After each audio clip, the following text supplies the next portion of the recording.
Hey, HeartStrings family. Tonight's story takes us back to 1998, when pagers were cool, mixtapes were love letters, and the internet was just beginning to change our world.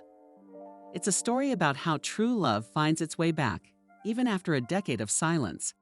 Golden afternoon sunlight streamed through the tall windows of our Bay Area high school science lab, casting long shadows across the wooden tables and gleaming equipment. I'm Michael, and I was that awkward senior who spent more time among test tubes and Bunsen burners than at parties. My world was a comfortable routine of equations and experiments until that September afternoon when everything changed. Katherine Martinez stepped into our AP physics class, her dark hair catching the autumn light. She wore our standard navy blue uniform like it was designer fashion, but it was her confident stride that caught everyone's attention. The new transfer student took her seat right next to my usual spot by the window, where dust motes danced in the afternoon sun. But Katherine wasn't just beautiful, she was brilliant. That first day, she spotted an error in our teacher's quantum mechanics equation before anyone else.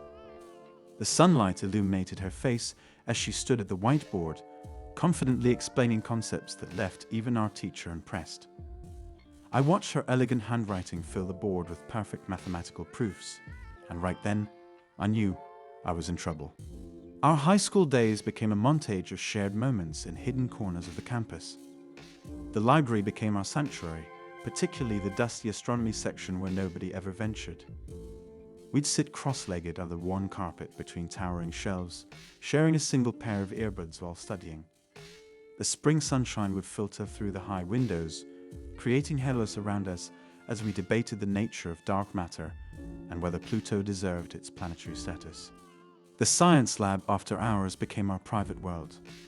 Under the warm glow of desk lamps, we'd stay late working on our advanced chemistry project. One memorable evening, our attempt to improve the Bunsen burner's efficiency triggered the fire alarm. We stood in the chilly twilight with the entire student body, trying not to laugh as firefighters searched the building. The setting sun painted the sky in shades of pink and orange, and Katherine's eyes sparkled with mischief. We created a secret communication system using the ceiling tiles in the science wing. Each morning, sunlight would stream through the windows as I'd carefully slide aside a tile to find her latest note. We wrote about our dreams, her plans to revolutionize genetic research, my hopes of unraveling the mysteries of quantum physics. The white tiles became our private diary, holding the whispered hopes of two science nerds in love. Spring bloomed into summer, painting Berkeley's hills in golden hues. We spent countless afternoons in the university's botanical gardens, sprawled on checkered blankets under dappled sunlight. Katherine would read passages from Stephen Hawking's latest book, while I watched butterflies dance around her. Those moments felt infinite, like Einstein's theory of relativity had bent time just for us. Then came the announcement that shattered our perfectly calculated world. In the warm glow of a June sunset, Katherine revealed she'd won a full scholarship to Cambridge University in England. The fading light caught the tears in her eyes as we realized what this meant. This was 1998, before smartphones and social media. Long distance meant expensive phone calls and handwritten letters that would take weeks to arrive. The last days of summer passed in a bittersweet haze. Under a canopy of stars at the Berkeley Marina, we promised to stay in touch. Our childhood home stood empty by August, its sold sign catching the morning light. The chaos of moving left us with missed connections and wrong addresses. In the pre-digital age, it was frighteningly easy for two people to lose each other completely. 10 years carved their path through time. I threw myself into research at Stanford, my lab becoming my sanctuary. Through the floor-to-ceiling windows, I'd watch fog roll in from the bay, painting the campus in ethereal grays and silvers. The whiteboard walls filled with equations, but none could solve the problem of missing her. Late at night, when the lab was empty except for the soft hum of equipment, I'd find myself drawing our old infinity symbol in the margins of my research papers. My colleagues tried setting me up on dates. Coffee shops, university events, and faculty dinners became a blur of faces that never quite measured up. Each woman was brilliant in her own way, but none shared Katherine's passion for debating theoretical physics over midnight coffee or her habit of correcting mathematical errors in published papers just for fun. Through occasional news from mutual friends, I learned Katherine had married in England. The autumn day I heard that news, Stanford's famous palm trees cast long shadows across my path as I walked home alone.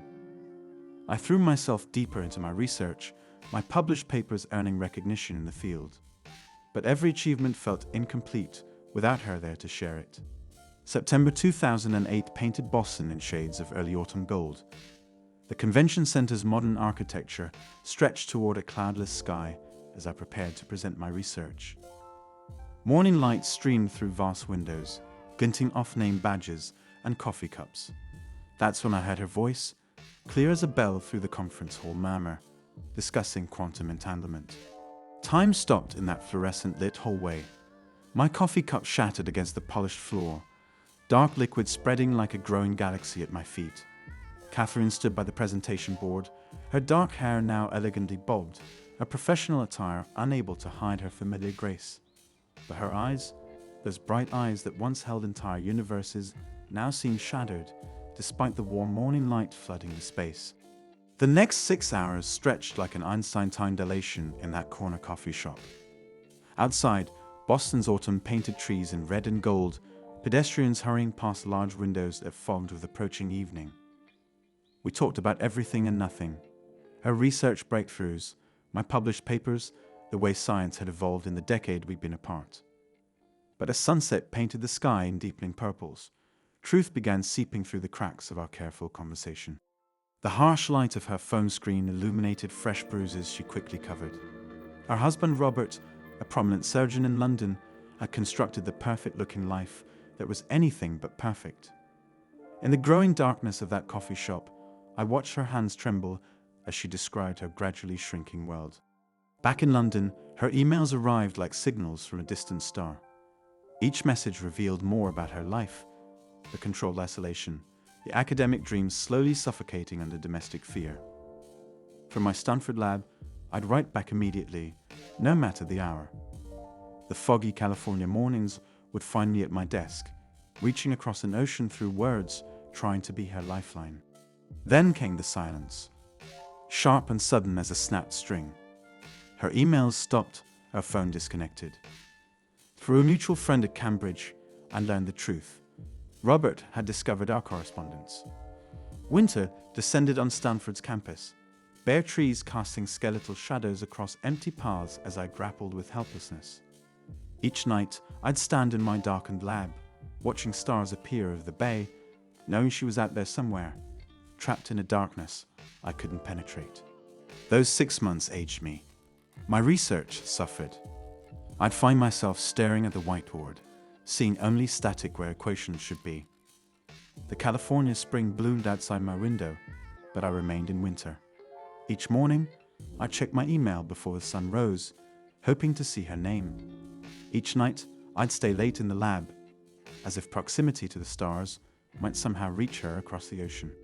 March 2009 arrived with unexpected rain in California.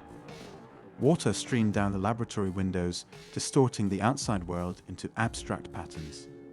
My lab assistant appeared in the doorway, backlit by fluorescent hallway lights, saying someone was waiting in my office. The air felt charged, like the moment before lightning strikes. My office door stood ajar, soft light spilling from my desk lamp. And there she was. Katherine sat in my chair, thinner than before, but her eyes, God, her eyes were alive again. Spring sunset painted the rain-washed windows behind her in shades of gold and promise. She had left everything behind. Her marriage, her position at Cambridge, the perfectly curated cage of her London life. Freedom looked beautiful on her. The following months unfolded like a flower reaching for sunlight. Katherine found a temporary research position at Berkeley, close enough that I could see her every day. We took things slowly, deliberately, healing at the pace of seasonal change. Summer found us walking through the same botanical gardens we'd loved as teenagers, but now with the wisdom that comes from weathering storms. December 2009 painted the campus in winter colors. Students hurried past in coats and scarves as we stood. Our wedding in 2010 brought everything full circle. The observatory's dome gleams silver against the darkening sky. Stars emerging one by one above our gathered loved ones. Katherine's white dress caught starlight as she walked toward me, finally free, finally home. Our vows spoke of quantum entanglement and gravitational constants, of particles finding their way back to each other across space and time. Today, Katherine's research is revolutionizing her field at one of California's most prestigious universities. I watch her in morning light, explaining complex theories to eager students, her hands dancing as she describes molecular structures. Our home overlooks the bay, windows filled with the same stars we studied as teenagers. Yesterday, our daughter found our old chemistry textbook while doing her homework. The afternoon sun illuminated the faded page where I'd written KDM plus MP equals infinity in teenage confidence. She asked if we believed in love at first sight. Katherine and I shared a look that held 25 years of history, knowing it wasn't about the first sight at all. It was about every sight since, every moment that built upon the last. As we close this chapter of Michael and Katherine Martinez's story, we're left pondering. In a world that moves at the speed of light, how many great loves are lost in the space between moments? How many souls remain connected across time, just waiting for the right moment to reconnect? Perhaps that's the greatest equation of all. That love plus time doesn't always equal loss. Sometimes it equals a second chance, a redemption, a coming home.